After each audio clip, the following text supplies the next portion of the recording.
네, 시청자 여러분 안녕하십니까? 1월 20일 화요일 뉴스타트 3부 시작합니다. 첫 소식입니다. 절기대안인 오늘부터 올겨울 최강 한파가 예고됐습니다. 이번 주 내내 강추위가 이어지겠는데요. 현장 연결해 자세한 추위 상황 알아봅니다. 이혜민 캐스터. 네, 서울 광화문에 나와 있습니다. 네, 저희가 몇 분 전에도 연결을 했었는데요. 지금 서울 기온 얼마까지 떨어져 있습니까? 네, 현재 서울 기온이 영하 11도선까지 떨어져 있습니다. 찬바람이 매우 강해서 체감 온도는 영하 16도선을 보이고 있는데요. 이렇게 두꺼운 옷을 입고 보온용품을 착용해도 칼바람이 파고들어서 몸이 오들오들 떨리는 수준입니다. 저희가 이번 한파의 위력을 보여드리기 위해 1시간 전에 이렇게 우동면을 바깥에서 익히기 시작했는데요. 바깥이 워낙 차가워서 물이 금세 익어 우동면이 쉽게 익지도 않았고요. 겨우 익혀서 이렇게 굳혔더니 10분 만에 이 바깥에 있는 면은 딱딱하게 굳어버렸습니다. 이렇게 눌러봐도 모형처럼 굳어서 구부러지지도 않는 수준으로 딱딱하게 굳은 걸 확인할 수가 있습니다. 올겨울 들어 가장 강할 것으로 예고된 이번 추위는 주 후반까지 길게 이어지겠습니다. 모레는 서울 아침 기온이 영하 14도로 강추위가 절정에 달하겠고요. 주말까지 영하 10도를 밑돌겠습니다. 장기간 강추위가 이어지는 만큼 건강관리에 유의하셔야겠고요. 동파사고에도 대비하셔야겠습니다. 현재 경기 북부와 영서에는 한파경보가, 그 밖에 대부분 지역에는 한파주의보가 발령 중입니다. 현재 양구 해안면의 기온이 영하 21도까지 떨어져 전국에서 가장 춥고요. 철원은 영하 16.8도, 파주는 영하 14.4도까지 떨어져 있습니다. 그 밖의 지역은 춘천이 영하 11.1도, 대구는 영하 4.5도를 보이고 있고요. 낮에도 매우 춥겠습니다. 서울 영하 3도, 광주 2도, 부산 7도에 그치겠고 체감 온도는 기온보다 5도 정도 낮겠습니다. 오늘 오전 강원 남부 동해안과 경북 동해안 지역엔 1cm 미만의 눈이 오겠고 내일과 모레는 호남과 제주도를 중심으로 많은 눈이 오겠습니다. 특히 호남 서해안과 제주 산간 지역에는 새벽에 강한 눈이 집중될 전망입니다. 충청 이남 서해안과 영남 해안 그리고 제주도에는 강풍특보가 내려져 있습니다. 그 밖의 지역에서도 강한 바람이 예상되는 만큼 날아갈 시설물은 없는지 다시 한번 점검하셔야겠습니다. 지금까지 YTN 이혜민입니다. 네, 이번엔 국회로 가보겠습니다. 이혜원 기획예산처 장관 후보자의 국회 인사청문회가 어제 가까스로 시작됐습니다. 하지만 여야는 자료 제출 등을 놓고 내내 공회전을 이어갔습니다. 이 후보자는 청문회장에 들어오지도 못했는데요. 사퇴 의사에는 선을 그었습니다. 김철희 기자가 보도합니다. 이혜훈 기획처장관 후보자 인사청문회가 예고된 국회 재경위 회의장. 주인공인 이 후보자 자리가 텅 비었습니다. 국민의힘 소속 이미자 위원장은 양당 간사 사이 협의가 이루어지지 않았다며 청문회 안건 자체를 상정하지 않았습니다. 민주당은 국회법과 민주주의를 파괴하는 처사라며 강하게 반발했습니다. 인사청문 후보자가 자리에 배석하지 않은 이후에 인사청문회를 개했던 적이 없습니다. 이혜원 후보자는 국민의힘에서 3번 공천을 받아서 또 국민의힘이 집권할 당시에도 자료 제출이 부실했다면서 이 후보자가 자료를 거의 다 냈는데도 목리를 부린다고 역공했습니다. 부족한 그런 자료가 뭐가 있는지에 대해서 저한테 얘기를 해주셨으면 제가 또 추가적인 조치를 했을 거예요. 그런데 전혀 없었습니다. 민주당 반발에도 야권은 현재 상태로 청문회를 진행하는 건 무의미하다는 데 뜻을 모았습니다. 청문회 일정을 합의한 전제 조건은 충실한 자료 제출이었다면서 자료 대부분이 도착하지 않았다고 따졌습니다. 약속했던 15일 오후 5시까지 제출된 답변은 전체 15%에 불과했습니다. 일부 추가 자료를 냈는데 생색내기에 불과한 부실투성이었습니다. 다른 야당들도 진영을 가리지 않고 이혜훈 후보자 태도를 꾸짖으며 모처럼 대동단결 한 목소리를 냈습니다. 허술한 자료로 그냥 면죄부 주는 청문회가 되어서는 결코 안 된다라고 생각합니다. 많이 노력을 했다라고 하긴 하십니다만 좀 부족한 부분이 여전히 좀 있는 것 같습니다. 니탁 공방만 90분. 여야는 간사끼리 논의를 이어가기로 하고 정회했습니다. 비슷한 시간 이 후보자는 국회에서 머물며 호출을 기다렸지만 끝내 부름을 받지 못했습니다. 본인은 자료를 75% 제출했다. 직접 해명하고 싶다면서 스스로 물러나는 것에는 선을 그었습니다. 확보할 수 있는 것들은 다 되고요. 잠시만요. 뒤에 사진들 뒤에 벽이. 국민한테 설명부터 드려야죠. 여권은 국회가 역할을 다하지 않으면 청와대가 결단할 수도 있다고 압박했습니다. 청문 보고서 채택 없이 임명을 강행할 수도 있다는 취지인데 강한 반대론을 뚫고 결단할 수 있을지 미지수란 분석입니다. YTN 김철입니다. 오늘의 주요 정치 일정입니다. 이재명 대통령이 오늘 오전 청와대에서 국무회의를 주재합니다. 오늘 회의에는 지난 16일 민주당 주도로 국회 본회의를 통과한 2차 종합특검법 등이 상정될 것으로 보입니다. 더불어민주당은 오늘 공청회를 겸한 정책의원총회를 열고 중대범죄수사청, 공서청 설치 법안에 대한 각계의 의견을 수렴합니다. 정책 공청회 형식으로 열리는 오늘 의원총회에서는 정부가 마련한 법안 초안을 바탕으로 전문가 찬반 토론이 진행되고 유튜브를 통한 일반 시민의 댓글 의견 개진과 의원들의 현장 질의도 이루어질 예정입니다. 국민의힘 장동혁 대표가 통일교 특검과 민주당 공천뇌물 특검 수용을 촉구하는 무기한 단식 농성에 돌입한 가운데 현역 의원들은 오늘 청와대 앞에서 관련 규탄 대회를 엽니다. 국민의힘 의원들은 이재명 대통령에게 특검 수용을 촉구하고 관련 결의문도 청와대에 전달한다는 계획입니다. 국회 12구 여객기 참사 국정조사 특위가 오늘 무안국제공항을 방문해 유가족을 만나 간담회를 진행합니다. 국제특위는 모레 청문회를 연 뒤 오는 27일 결과 보고서를 채택할 예정입니다. 지금까지 오늘의 국회 일정이었습니다. 코스피는 새해 들어 하루도 빠짐없이 12거래일째 사상 최고치를 밟고 있습니다. 종가 기준으로 4,800선을 넘어선 지 하루, 4,700선을 넘은 지는 3거래일 만에 거둔 기록입니다.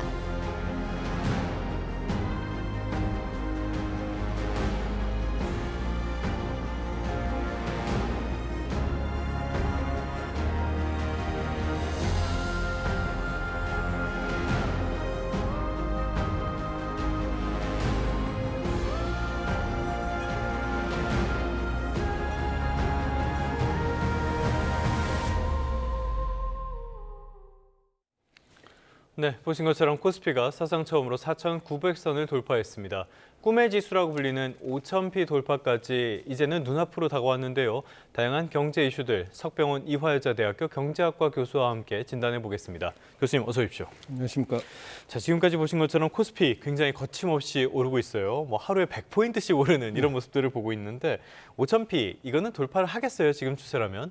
예, 지금 추세를 보면 빠르면 이번 주 안에 돌파도 가능할 것으로 보여집니다. 왜냐하면 지금 무서운 기세로 코스피 지수가 12거래일 연속 상승을 하고 있기 때문에 5,000선까지 95.34포인트밖에 남지 않았습니다.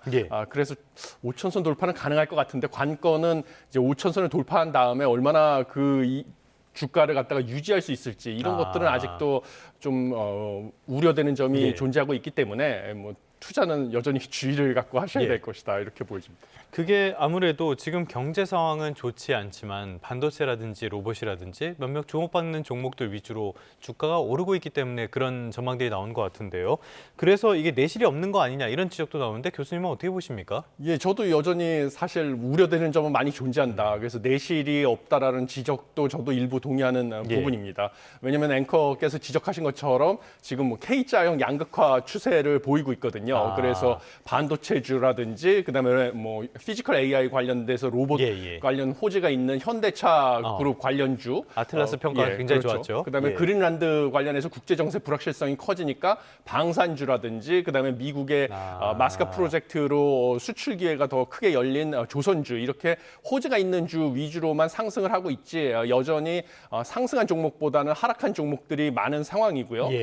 그다음에 무엇보다도 이 변동성이 점점 커지는 단타 매매 비중이랑 B2 이런 것들이 커지는 상황이다 보니까 여전히 조정을 받을 경우에는 또 큰 폭의 조정도 우려되는 상황입니다. 알겠습니다. 조정 가능성은 계속 제기가 되고 있는데요. 일단은 잘 가고 있으니까 이런 상황은 잘 지켜봐야 되겠고요. 이런 가운데 금융당국이 국내 대장주의 2~3배 수익을 낼 수 있는 ETF 상품을 검토하겠다. 그러니까 레버리지 ETF를 말하는 건데요. 일단 이 상품이 어떤 겁니까? 예, 뭐 ETF는 잘 아시겠지만 거래소에 상장돼서 주식처럼 매매되는 간접 투자 상품인 펀드가 되겠습니다. 네네. 그래서 기초 자산인 예를 들면 뭐 코스피 지수 네. 이런 것들의 움직임에 연동돼서 수익률이 정해지는데 레버리지 ETF라는 것은 이 ETF보다 더 크게 고위험 고수익을 추구하는 상품이죠. 그래서 기초 자산 수익률의 일정 배율 2배나 3배 이런 네. 식으로 달성을 목표로 설계된 펀드다 보니까 사실은 상승장에서는 크게 이익을 가져올 수가 있는데 하락장에서는 손실도 커져가지고 고위험과 고수익을 예. 지금 추구하는 상품으로 분류되고 있습니다. 두세 배로 이익을 볼 수 있지만은 두세 배로 손해를 볼 수도 예. 있다. 이런 위험한 상품인데 이거를 왜 도입하겠다는 겁니까? 기본적으로 지금 원달러 환율이 다시 1,470원대로 올라서지 않았습니까? 그렇죠. 이런 상승세의 원인이라고 금융당국이 생각하고 있는 서학개미들의 그 외국 주식에 대한 투자를 갖다 국내로 끌어오기 위한 예. 그런 목적이 가장 크다 이렇게 보고 있습니다. 네. 그래서 지금 보면 개별 종목 예를 들면 삼성전자나 SK하이닉스에 대한 레버리지를 이용해서 ETF를 허용할 것을 검토하고 있고요. 그다음에 지수 레버리지 한도를 기존의 2배에서 3배 이상으로 확대하는 그런 것을 검토하고 있습니다. 예. 그렇게 되면 뭐 삼성전자나 SK하이닉스 주가 상승보다 2배, 3배 이상의 수익을 달성할 수 있는 ETF도 출시가 가능하고요. 그다음에 기존의 뭐 코스피 2배까지 배수 한도를 설정한 ETF에서 이거를 3배로 늘리는 그런 것도 출시가 가능하기 때문에 예. 사실은 외국에서는 이런 것들이 허용이 돼서 이런 것에 투자하기 위한 목적으로 외국 증시에 투자하던 서학개미들의 투자 수요를 국내로 끌어올 수 있다라고 지금 보고 있는 것으로 생각합니다.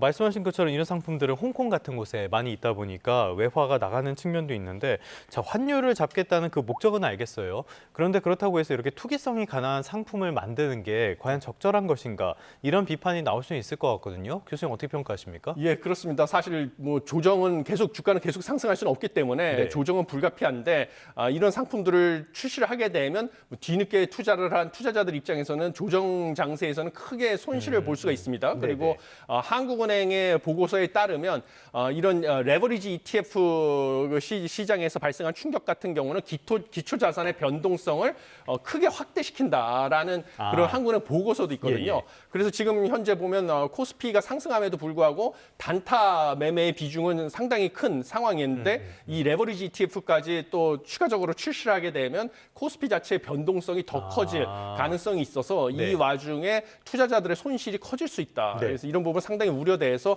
도입을 하더라도 투자자들에 대해서 투자 위험성에 대한 교육이나 이런 것을 충분히 강화할 필요성이 예. 있다. 이렇게 생각합니다. 알겠습니다. 정부에서 환율을 잡기 위한 여러 정책들이 나오고 있는데요. 이런 것들이 환율을 잡기보다는 투기 세력의 매수 타이밍만 알려주고 있다. 이런 비판도 큰 상황이니까요. 좀 정밀한 대책을 설계할 필요는 있어 보입니다. 자, 이번에는 국제 경제 소식 두 가지를 준비했는데요. 먼저 중국으로 가보겠습니다.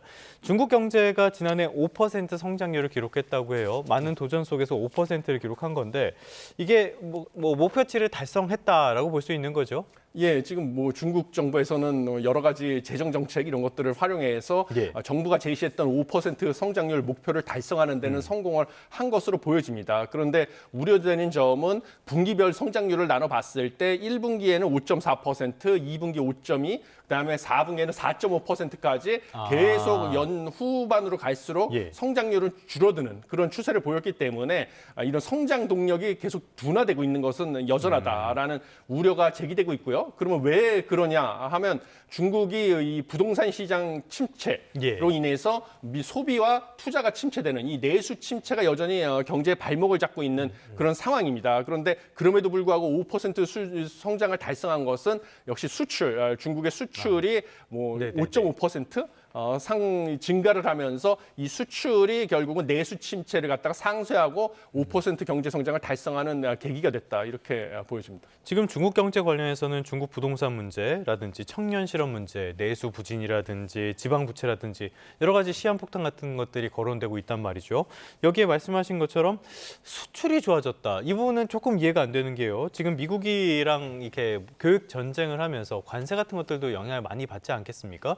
그런데 이렇게 수출이 개선될 수 있었던 배경은 뭘로 봐야 됩니까?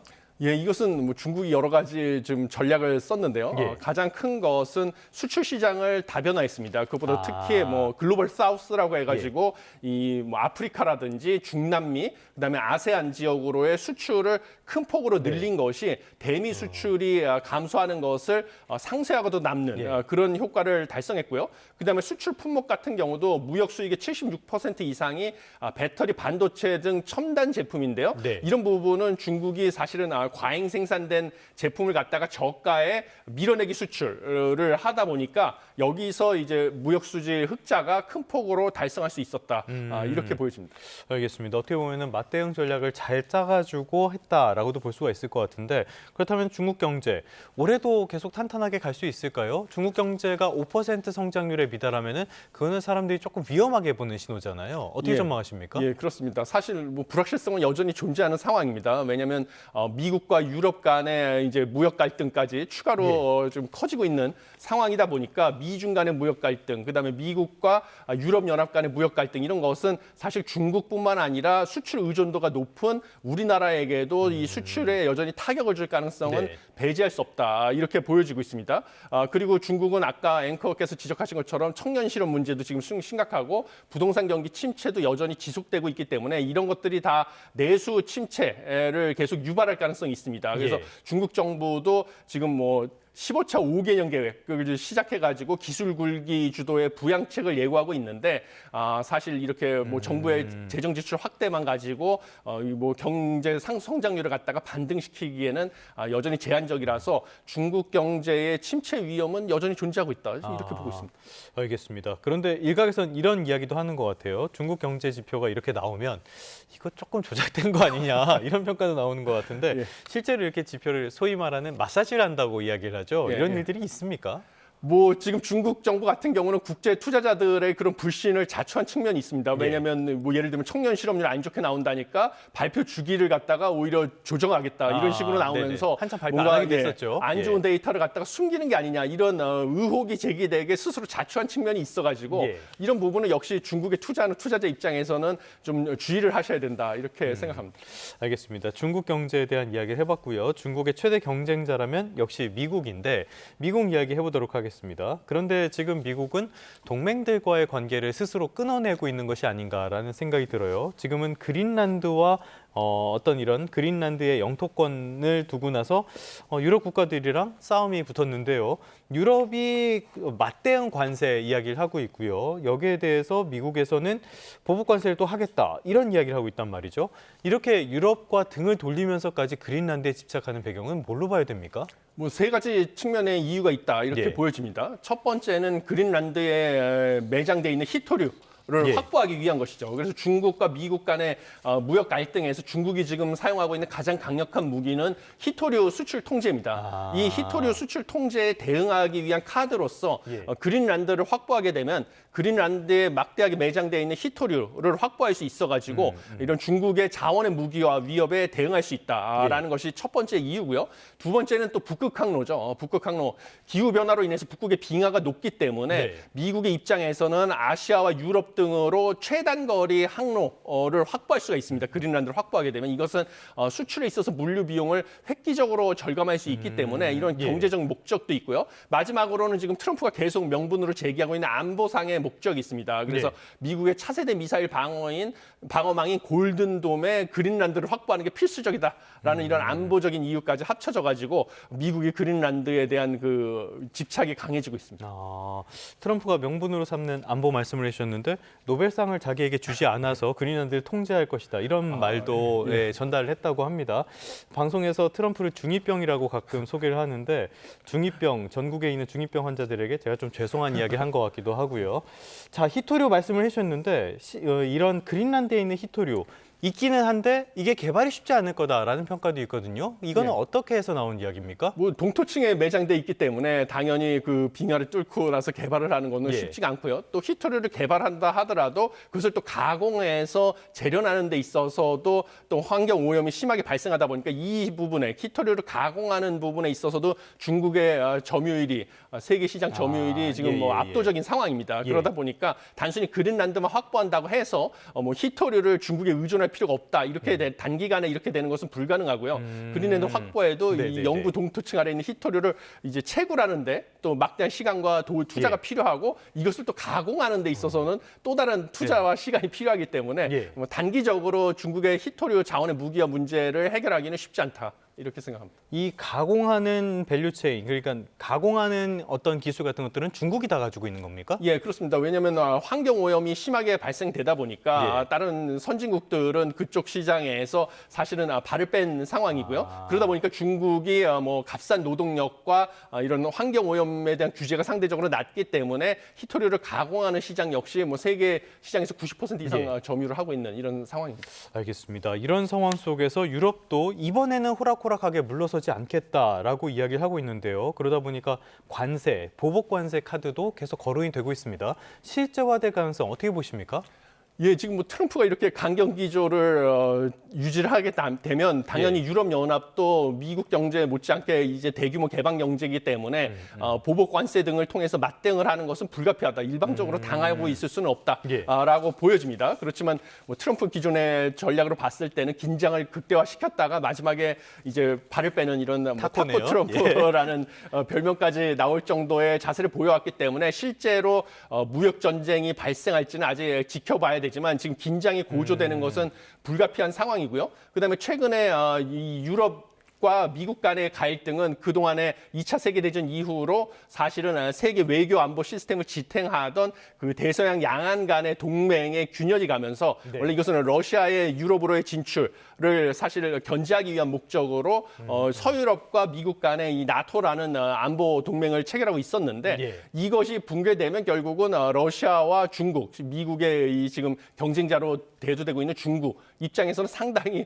호재로 보여지기 때문에 국제 외교 안보 질서까지 뒤흔들 수 있는 그런 심각한 상황입니다. 예, 알겠습니다. 자, 이렇게 우려가 다시 커지면서 뉴욕 증시 간밤에 약간 조정을 받았고요. 반대로 유럽 증시는 많이 빠졌습니다. 이런 것들이 전 세계 경제 또 우리나라 경제, 증시 미칠 영향 어떻게 보십니까? 예, 우리나라 증시랑 세계 뭐 우리나라 증시뿐만 아니라 우리나라 경기, 그다음에 세계 경기에 좀 타격을 줄 것이다 이렇게 보여집니다. 지금 EU는 사실은 통상위협 대응 조치라고 해서 ACI까지 지금 검토를 하고 있다라고 하는 것인데 이것은 뭐 무역의 바주카포다 이렇게 불려지는 막강한 대응 수단입니다. 그래서 EU나 EU 회원국을 경제적으로 위협하는 이제 지금 미국이죠. 서비스, 금융시장, 지식재산권 등 무역을 제한하는 강력한 조치를 지금 검토를 하고 있는데 실제로 트럼프의 관세와 이 유럽 연합의 ACI 발동까지 겹쳐지게 되면 지금 뭐 영국의 컨설팅 기업의 추정에 따르면요. 글로벌 GDP 성장률이 2.6% 떨어질 것이다. 그래서 이것은 2009년 금융위기 이후 최악의 경기 침체를 초래할 수 있다라는 지금 추정까지 나오고 있는 상황입니다. 그러면 세계 경제가 침체가 되면 우리나라처럼 수출 의존도가 높은 나라에 대한 수출품에 대한 수요가 줄어들 수밖에 없기 때문에 우리나라도 타격이 불가피하고요. 뭐 그래서 사실 이런 외교 안보의 갈등이 강화되면 사실 방산주 같은 경우는 우리나라에서 호재가 될 수는 있지만 그것을 제외한 다른 주력 수출 품목들은 타격이 불가피하다 이렇게 생각합니다. 알겠습니다. 트럼프 2기 출범이 갈수록 우리에게는 재앙이 돼가는 그런 상황이라고 말씀을 드릴 수밖에 없을 것 같습니다. 지금까지 석병훈 이화여자대학교 경제학과 교수와 경제 현안들 살펴봤습니다. 오늘 말씀 고맙습니다. 감사합니다.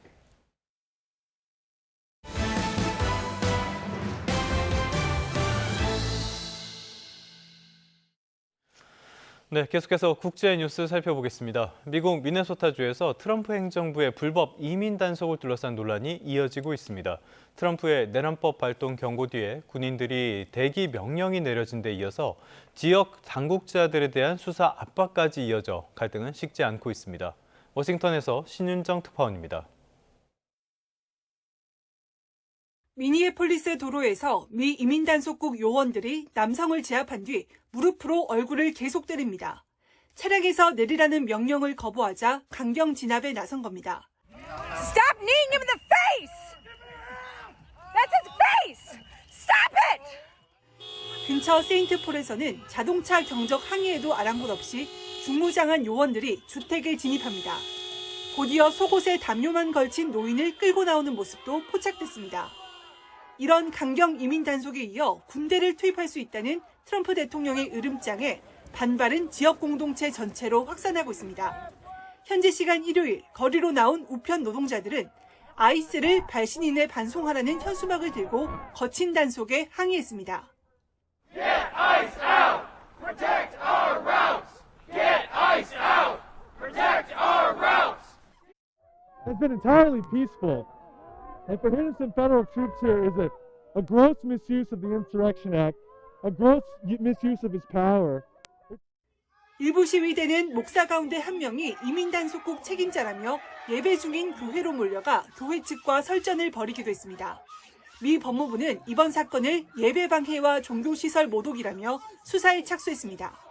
미 국방부는 육군 병력 1,500명에게 배치 준비 명령을 내리고 시위 사태가 격화할 경우에 대비하고 있는 것으로 알려졌습니다. 민주당 시장과 주지사에 대해서는 연방법 집행 방해 혐의로 조사하고 있는 것으로 전해졌습니다. This act was clearly designed to intimidate the people of Minneapolis. And here's the thing. We're not going to be intimidated. 현지 시간 20일 트럼프 대통령 취임 1주년을 맞아 주요 단체들은 미네소타주를 포함해 전국 600여 곳에서 항의 시위에 나서겠다고 밝혔습니다.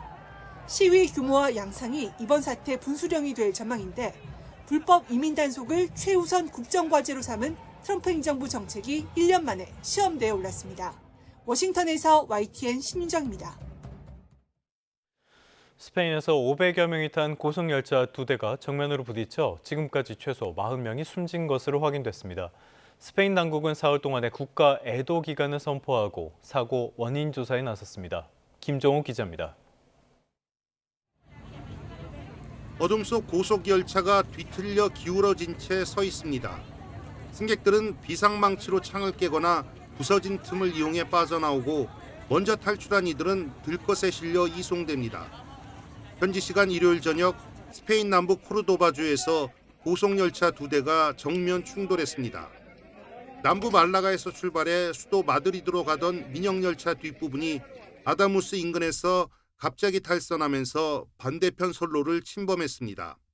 이어 시속 200km로 마주오던 국영철도 열차와 그대로 부딪혔습니다. 큰 충격으로 일부 객차는 튕겨나가며 선로가 있는 언덕 아래로 굴러 완전히 뒤집혔습니다. 수십 명이 숨지고 중상자를 포함해 부상자가 속출했습니다. 두 열차의 승객 수백 명은 대부분 마드리드를 오가던 내국인으로 파악됐습니다. 밤샘 수색과 구조, 수습 작업은 심하게 파손되고 비좁은 객차 안에서 사상자가 뒤엉킨 채 진행되느라 어려움을 겪었습니다. El lugar de acceso para las ambulancias pues era difícil, no es un camino ancho, es un camino de un solo sentido y entonces la coordinación de entradas y salidas de las ambulancias fue un poco más.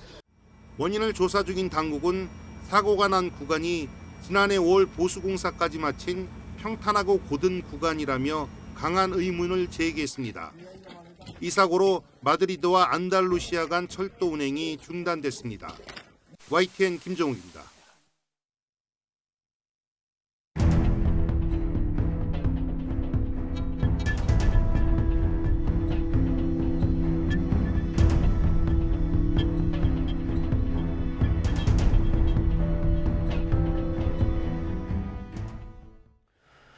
네, 공천 헌금 의혹의 핵심 당사자 강선우 의원이 오늘 오전에 첫 경찰 조사를 받습니다.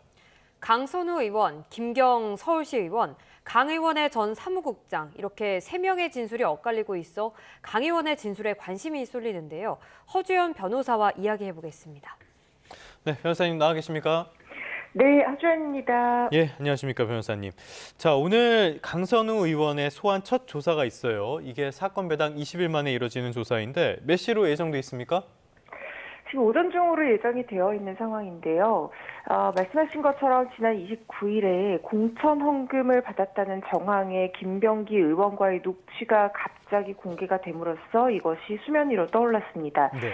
29일에 녹취가 공개된 지 3주 만에 첫 피의자 조사가 강선우 의원에 대해서 이루어지는 것인데 지금 돈을 지급했다고 여겨지고 있는 이 김경 시의원은 3시간 정도 조사를 받은 상황이고 특히 네. 어제 같은 경우에는 17시간 가량에 달하는 장시간의 고강도 조사를 마친 상황이고요. 중간에 전달했다라고 알려지고 있는 남모 보좌관, 사무국장 같은 경우에도 이미 조사를 마친 상황이기 때문에 사실상 돈을 받았다고 여겨지는 일종의 정점 피의자인 강선우 의원에 대한 조사가 이루어지는 상황이어서 지금 세세의 주장이 일치하는 부분도 있지만 엇갈리는 부분도 그렇죠. 많아서요. 예. 이 부분에 대한 사실관계 확정 위주로 강도 높은 조사가 진행될 거라는 생각됩니다. 예, 앞서 강선우 의원은 1억 원을 자신이 받은 건 아니라고 이렇게 해명했는데요. 이 공천 대가성을 입증하는 게 핵심이 될 것 같습니다. 입증하기 위한 구성 요건은 어떻게 될까요? 이게 어떤 죄가 적용되냐에 따라서 이 구성 요건이 조금씩 달라지는 부분이 있는데요. 예. 일단 강선우 의원이 알고 그 대가성이 뚜렷하지 않더라도 정치 자금 목적으로 받았다라고 하면 법에 정해진 대로 그 방법대로 돈을 받지 않았다고 하면 정치자금법 위반이 성립을 일단 할 수가 있습니다. 네. 그리고 이제 보는 것이 이 돈을 받은 목적 자체가 2022년 이제 지방선거에 자신을 공천해 주겠다는 어떤 요건이 있었는지, 그 약속이나 대가가 정확하게 뚜렷하게 있었는지 여부에 대해서 갈릴 부분인데요. 만약에 이 부분이 인정이 된다라고 하면 공직선거법 위반, 그러니까 공천을 대가로 금품을 수수 요구 약속한 경우에 성립하는 죄가 성립을 할 수가 있고, 또 지금 수사기관에서 주요하게 보고 있는 혐의가 바로 특가법상 뇌물가 성립이 되냐 이 부분인데요. 뇌물은 두 가지 요건이 정확하게 성립이 돼야 됩니다. 공무원의 직무 관련성과 대가성이 있는 뇌물을 수수 요구 약속했을 때 성립하는 범죄인데 네. 말씀드린 대가성 여부도 일단 입증이 돼야 되는 부분이고 예. 공무원의 직무 관련성 이 부분도 상당히 중요한 부분이 뭐냐면 지금 정당 내부의 공천은 당무일 뿐 공무는 아니라고 볼 여지가 있거든요. 그렇죠. 예. 그렇다고 하면 국회의원의 직무 범위가 설령 굉장히 넓다라고 하더라도 이것이 과연 공무에 해당하느냐 이 부분에 대해서는 법리적인 다툼이 있을 여지가 있습니다. 그렇기 때문에 사실 이 부분은 조사로 밝히겠다기보다는 법리적인 다툼으로 논리를 좀 더 다듬어야 되는 부분도 있어서요. 예, 예. 일단 오늘 조사에서는 대가를 약속한 것이 맞는지, 그 공천을 해주겠다는 대가를 약속해서 먼저 지금 김경식 의원 주장은 먼저 요구를 했다라고 얘기를 하고 있거든요. 그 요구를 했고 실제로 건너간 부분이 맞는지 이 부분에 대해서 굉장히 중요하게 살펴볼 거라는 생각됩니다. 말씀해 주신 것처럼 뇌물죄는 직무 관련성, 대가성 이런 것들을 입증해야 되기 때문에 잘 안 되는 경우들도 많잖아요. 공직선거법 위반 쪽으로 보자면은 여기에도 대가성이 들어가야 된다는 말씀이신데 이거는 어떻게 입증을 해야 됩니까? 그러니까 두 사람이 그러니까 지금 돈을 받은 것이 두 쪽이기 때문에 그러니까 남보좌관이 돈을 받아서 전달을 하는 것이 맞는지 이 부분에 대해서 김경식 의원이 주장하는 그 사실관계 자체를 좀 확정을 해서 강선우 의원에게 물어볼 필요가 있는데요. 예. 지금 강선우 의원은 어떻게 얘기를 하고 있냐면 자신이 돈을 받기는 했는데 그걸 바로 인지하자마자 돌려줬다. 그리고 직접 받은 것이 아니라 자신이 몰랐는데 남보좌관이 대신 받았다라고 주장을 하고 있어서 이 부분이 양측의 진술이 가장 결정적으로 엇갈리는 부분입니다. 남보좌관은 김경식 의원과 진술이 어느 정도 일치하는 부분이 뭐냐면 그 돈을 받는 자리에 김경식 의원이 있었고 자신이 자리를 비운 사이에 김경식 의원이 강선우 의원에게 직접 돈을 건넸다라고 주장을 하고 있거든요. 네. 본인은 그래서 그 내용물이 뭔지는 모르고 차에 실어주는 역할만 했을 뿐이다라고 해서 본인이 전달하거나 요구했다는 그 혐의 자체에 대해서는 부인을 하고 있는 상황인데 어쨌든 김경식 의원과 남보좌관의 진술이 일치하는 부분은 강선우 의원이 이걸 인식하고 직접 받았다라는 부분입니다. 이 인식 여부와 그리고 반환 시점은 뇌물죄의 성립 여부 및 양형수에 있어서 굉장히 중요하게 작용을 할 수가 있는 부분인데 예. 대가성이 있어야지만 뇌물죄로 처벌을 할 수가 있기 때문에 공천을 약속하고 이것을 직접 요구를 해서 실제로 돈을 직접 인식하고 받았고 그걸 공천 이후에 돌려줬다라고 하면 돌려준 상황과는 상관없이 이 부분에 있어서는 죄가 일단 성립을 하게 되는 부분이거든요. 그런데 지금 강선우 의원은 그 부분에 대해서는 본인이 몰랐다, 인식하자마자 돌려줬다라고 주장을 하고 있는데 이 얘기는 뇌물죄의 성립 자체를 부인을 하고 있는 겁니다. 뇌물죄라고 하는 것이 일단 대가성이 있어서 돈을 받았는데 그걸 바로 인지하는 즉시 본인이 돌려줬다라고 얘기하는 것은 내가 뇌물을 불법적으로 영득할, 내 것으로 할 의사가 없었다라는 것을 얘기를 하고 있거든요. 판례 중에 이렇게 인지하자마자 직접 본인이 돌려준 경우에는 뇌물죄 성립을 부인하는 판례도 있기 때문에 이 부분에 있어서 본인이 혐의를 피해가기 위해서 요구한 적도 없고 인지하자마자 보좌관을 통해서 돌려주라고 지시했고 자기는 돌려준 줄 알았다 이렇게 얘기를 하고 있는 부분이고 이것이 양측 주장에서 가장 엇갈리는 부분이기 때문에 네네. 오늘 이 부분을 집중적으로 사실관계 확정을 위해 추궁할 거라는 생각됩니다. 이렇게 양측 주장이 엇갈리고 있는데요. 오늘 조사에서 가장 쟁점이 되는 부분은 뭐라고 보세요? 제가 말씀드렸던 대가성 입증 여부 그리고 이 양측 진술이 엇갈리고 공방이 오가는 부분에 대한 사실관계 확정 부분이 가장 중요한 부분이 될 거라는 생각이 듭니다. 특히 강선우 의원 같은 경우에는 공천까지 해줬는데 1억 원을 돌려줄 만한 마땅한 이유가 지금 보이지 않습니다. 그런데 김경시 의원은 한 달이 지나서 돌려받았다라고 주장하고 있고 강선우 의원은 인지하자마자 반환하라고 지시했고 돌려줬다라고 얘기하고 있기 때문에 돌려줬다라는 부분에 대해서는 양측의 주장이 그 시점만 달리할 뿐 사실관계 자체는 또 일치하는 부분이거든요. 그렇다고 하면 공천까지 단수공천으로 해준 마당에 특히 김경시 의원은 그때 당시에 여러 가지 그 다주택자 관련한 문제로 공천에 탈락할 위기에 처해 있었는데 이걸 단수공천까지 받아서 실질적으로 뇌물이 갔다면 그 뇌물의 목적이 달성된 상황에서 강선우 의원이 이걸 먼저 요구를 했다면 돌려줄 만한 동인이 지금으로서는 뚜렷하게 보이지 않기 때문에 아마 이 부분에 대해서 좀 집중적으로 확인을 할 필요가 있어 보이고요.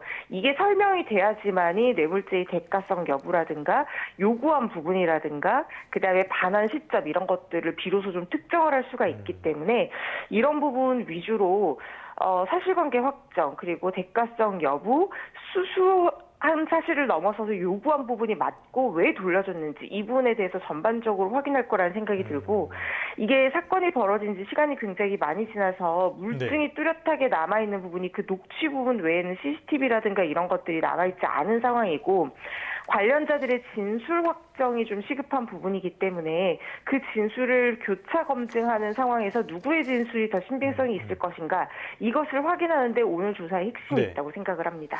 알겠습니다. 말씀하신 것처럼 지금 핵심 관계자 3명의 진술이 여러 가지 측면에서 엇갈리고 있고요. 그렇기 때문에 대질 조사의 필요성도 계속 거론이 되고 있는데 김경시 의원이 앞서서 강선우 의원의 전 보좌관과 이렇게 대질 조사를 거부를 했다고 해요. 이거는 무슨 측면에서 거부한 거라고 보십니까? 사실 대질 조사라는 것이 거부를 한다고 하면 진술 거부권을 행사할 것이기 때문에 양측의 진술을 한자리에서 교차 검증한다는 데서는 큰 의미가 없기 때문에 진행이 되지 않는 것이거든요. 근데 지금 김경시 의원 입장에서는 어쨌든 본인이 직접 강선우 의원을 인지하에 줬다는 부분에 대해서는 남부장관도 맞다라고 어느 정도는 진술이 일치하는 부분이 있고 다만 남 전 사무국장 같은 경우에는 자신의 혐의를 부인을 하고 있는 상황이거든요. 그러니까 자신이 요구하고 전달했다는 것은 공범으로의 처벌 가능성이 열리는 부분이기 때문에 이 부분은 자신에게 불리한 부분을 인정을 하지 않고 있는 것이고 오히려 김경시 의원 같은 경우에는 자신이 처벌받을 위기를 각오하고서라도 주었다라고 주장을 하고 있는 상황이거든요. 그렇기 때문에 본인이 굳이 이것을 강선우 의원도 아니고 남 전 사무국장 같은 경우에 교차 검증을 하면서 굳이 추가적인 대질신문으로 서로 얼굴을 붉히면서 그 자리에서 함께 확인할 필요가 없다라고 생각했을 가능성이 있다는 생각이 듭니다. 왜냐하면 본인의 진술은 그 자체로 이미 신빙성이 높다라고 판단할 거라는 걸 알고 있었을 가능성이 있거든요. 그렇기 때문에 굳이 이거를 이제 남 전 사무국장이 핵심적으로 돈을 받은 그리고 그걸 처분할 어떤 그 자신의 요구를 들어줄 만한 지위에 있었던 사람도 아닌데 이 부분에 대해서 제재신문까지는 필요가 없다라고 생각했을 가능성이 있다는 생각이 듭니다. 그렇다면 1억 원을 건넸다, 받지 않았다라는 주장이 끝까지 엇갈릴 경우에는 수사는 어떤 방식으로 진행이 되나요? 사실 뇌물죄 같은 경우에는 증거가 남아있는 경우가 그렇게 많지는 않은 사건이 대부분입니다. 그런데 이렇게 실제로 돈을 뭐 어떤 경위든 간에 강선 의원도 받기는 받았다라고 지금 인정할 수밖에 없는 것이 김병기 의원과의 녹취라는 굉장히 명확한 물증이 공개가 되어버렸기 때문에 일단 받았는데 돌려줬다. 이렇게 지금 논리 구성을 하고 있는 상황이라는 생각이 들거든요. 이렇게 뇌물죄가 사실상 물증을 남기는 것이 쉽지 않은 유형의 사건이다 보니까 이런 식으로 녹취가 있는 경우도 드물기 때문에 어느 정도의 물증이 지금 다른 사건과 비교해서는 일단은 확보가 되어 있는 상황이라고 볼 수가 있고, 다만 시간이 많이 지났기 때문에 이 현금의 어떤 흐름이라든가 이럴 것을 추적하는 과정에서 확인할 수 있는 단서를 추가적으로 발견하기는 지금 쉽지 않은 상황입니다. 예를 들면 통신 내역이라든가 휴대전화 내부의 포렌식을 통해서 물증을 좀 확보하기 쉽지가 않은 상황이라고 볼 수 있고, 또 경찰의 수사도 좀 늦은 감이 있기 때문에 더욱더 이들이 포렌식 등을 통해서 밝혀질 수 있는 내용들을 이미 삭제하거나 인멸했을 가능성이 상당히 높은 상황입니다. 그런 경우에는 결국에는 당사자의 진술들이 지금 여러 사람들이 관련이 되어 있기 때문에 이 진술들을 교차 검증하는 과정에서 그 신빙성이 어디에 있는지, 그리고 누가 자신에게 불리함에도 불구하고 진술을 하고 있는지, 이런 부분들을 통해서 진술 신빙성을 높이는 과정에서 사실관계를 재구성을 하게 되는 것이고요. 그리고 1억 원이라는 현금이 적은 돈이 아니기 때문에 이 돈을 인출하고 전달하고 다시 돌려받고 그것을 그 돈을 어디에 입금을 한다든가 이런 과정에서 흔적을 남길 수가 있습니다. 이 흔적들이 누군가의 진술과 어떤 부분에서 일치를 하는지 등을 비교 대조하는 작업들을 하게 될 것이고요. 실제로 수사기관에서도 이들을 진술을 시간 단위로 쪼개서 반복적으로 청취하면서 앞뒤가 맞는지 확인하는 작업을 하고 있다고 하니까요. 결국에는 진술의 신빙성을 좀 더 검증하는 쪽에 무게를 실어서 수사가 진행될 거라는 생각이 듭니다. 알겠습니다. 끝으로 이거 하나 간략하게 짚어볼까요? 김경시 의원 다른 의혹에도 휘말렸습니다. 서울시가 특혜 수주 의혹과 관련해서 실태조사, 감사에 착수했다 그러는데 어떤 내용입니까? 김경시 의원의 가족회사 7곳이 김시 의원이 시의회 상임위를 옮겨 다닐 때마다 그 상임위와 관련해서 사업을 수주해서 혜택을 봤다라는 의혹이 제기가 됐습니다. 김시 의원이 2020년부터 2025년까지 서울시 의회에서 도시계획관리위원회 위원이라든가 교육위원회 부위원장이라든가 문화체육관광위원회 위원장 등으로 활동을 했었거든요. 그런데 도시계획관리위원회 위원으로 활동할 때는 서울 주택도시개발공사, 그러니까 SH죠. SH와 임대주택 공급을 약정한 회사가 바로 김시 의원 남동생이 운영하는 것으로 추정하는 부동산 시행사였는데, 오피스텔 2채를 지어서 280억이 넘는 고가의 SH에 매각하는 과정을 거치게 됩니다. 이 SH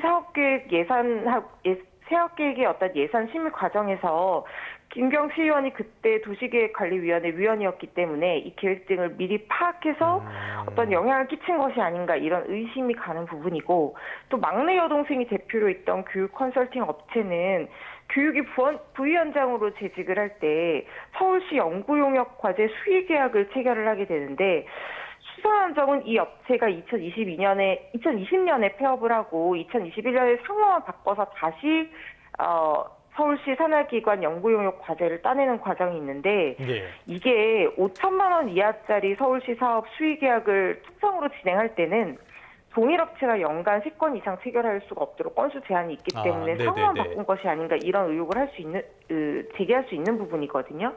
비슷하게 문체관광위원장으로 있을 때 가족이 운영하는 또 다른 교육 컨설팅 업체도 5천만 원에 달하는 각종 교육 프로그램을 수주했다, 이런 의혹들이 있는 부분이어서요. 이 부분 연결고리를 지금 서울시 쪽에서도 실태 조사를 하겠다고 나섰고 위반 시에 고발 조치를 하겠다고 한 만큼 이 부분 의혹이 어느 정도 가닥이 잡힌다고 하면 경찰 수사로 확대될 가능성도 있어 보입니다. 오늘 여기까지 듣겠습니다. 지금까지 허주연 변호사였습니다. 오늘 말씀 고맙습니다. 감사합니다. 네, 끝으로 출근길 날씨 살펴보겠습니다. 절기 대안이 오늘부터 올겨울 최강 한파가 밀어닥쳤습니다. 현장에 나가 있는 기상캐스터 연결해 출근길 추위 상황 알아보겠습니다. 정수현 캐스터. 네, 서울 과가분에 나와 있습니다. 많이 추워 보이네요. 지금 기온이 얼마 정도 됩니까? 네, 현재 서울 기온이 영하 11.6도, 체감온도는 영하 16도 안팎까지 떨어져 있습니다. 절기 대안인 오늘부터 올겨울 최강 한파가 이어지겠는데요. 이번 한 주 내내 길게 이어질 걸로 보이는 만큼 건강관리는 물론 동파 사고에도 대비하셔야겠습니다. 한파특보가 내려진 곳은 어딘가요? 네, 현재 경기 북부와 영서 지역에는 한파 경보가 내려져 있고요. 그 밖에 대부분 지역에는 한파주의보가 내려져 있습니다. 한 주 동안 길게 이어지는 한파에 대비 잘 하셔야겠습니다. 그럼 먼저 추위 상황부터 자세히 살펴보도록 하겠습니다. 이번 한 주 내내 영하 10도를 밑도는 강추위가 이어지겠습니다. 자, 여기에 칼바람까지 불면서 체감온도는 영하 20도 안팎까지 곤두박질하겠는데요. 장기화하는 한파에 한랭 질환도 우려되는 만큼 어느 때보다 보온에 신경 쓰셔야겠습니다. 자세한 현재 기온 살펴보겠습니다. 현재 전국에서 가장 추운 곳은 강원도 철원으로 기온이 영하 17.7도까지 떨어져 있고요. 그 밖의 지역도 춘천이 영하 12.3도, 대전 영하 9.7도 보이고 있습니다. 낮에도 찬바람이 불며 종일 춥겠습니다. 서울이 영하 3도, 광주 2도, 부산 7도에 그치겠습니다. 오늘 오전부터 강원 남부 동해안과 경북 동해안 지역에는 1cm 미만의 눈이 오겠고 내일부터는 호남과 제주를 중심으로 많은 눈이 쏟아질 전망입니다. 하늘은 맑겠지만 해안가를 중심으로는 계속해서 바람이 강하게 불겠습니다. 영남 동해안은 수일째 건조특보가 이어지는 가운데 산불 등 대형 화재 사고에도 각별한 주의가 필요하겠습니다. 지금까지 서울 광화문 광장에서 YTN 정수연입니다. 네, 1월 20일 YTN 뉴스타트 모두 마무리하겠습니다. 시청해주신 여러분 고맙습니다.